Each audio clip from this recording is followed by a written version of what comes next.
হে everyone, আজকে আমি তোমাদের জন্য একদম ওভারলোডেড চকলেট একটা কেকের ভিডিও নিয়ে চলে এসেছি। দেখো তোমাদের ভিডিওটা কেমন লাগছে, কারণ কেকটা আমি যাকে ডেলিভারি দিয়েছিলাম তার তো ভীষণ ভালো লেগেছিলো।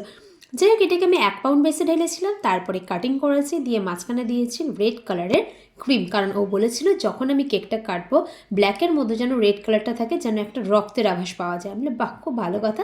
কেন? কারণ এটা আমার ভীষণ রক্তের সম্পর্ক, তাকে দিচ্ছি গিফট করে, সেই কারণে আমি এরকম কিছু একটা দিতে চাইছি। এদিকে ওর পছন্দ হচ্ছে চকলেট, তাই চকলেট কেকের মধ্যে করলাম, নতুবা এটা রেড ভেলভেটেই করে দিতাম। যাই হোক, তারপরে আমি উপরে ফ্রস্টিং করে নিয়েছি হোয়াইট দিয়ে, মাঝখানে দিয়েছি রজেটের কাজ, রজেট নেজেলের ছোটো ছোটো কাজ দিয়েছি সাইডে, তারপরে দিয়েছি চকলেটটাকে ডাবল বয়েল করে নিয়েছি, নিয়ে সেটাকে দিয়েছি একটা সাইডে ভালো করে কভার করে দিয়ে, আর এক সাইডে দিয়ে দিয়েছিলাম এই চকো চিপসগুলো। দারুণ লেগেছিলো, সত্যি বলছি, ও খেয়েও ভীষণ পছন্দ হয়েছিল, আমাকে জানিয়েছিল। যাই হোক, তোমরা যদি কারোর নাম নেওয়াতে চাও আমাকে কমেন্ট করতে পারো। যদি এটা ভালো লাগে, লাইক শেয়ার সাবস্ক্রাইব, পাশে দেখো।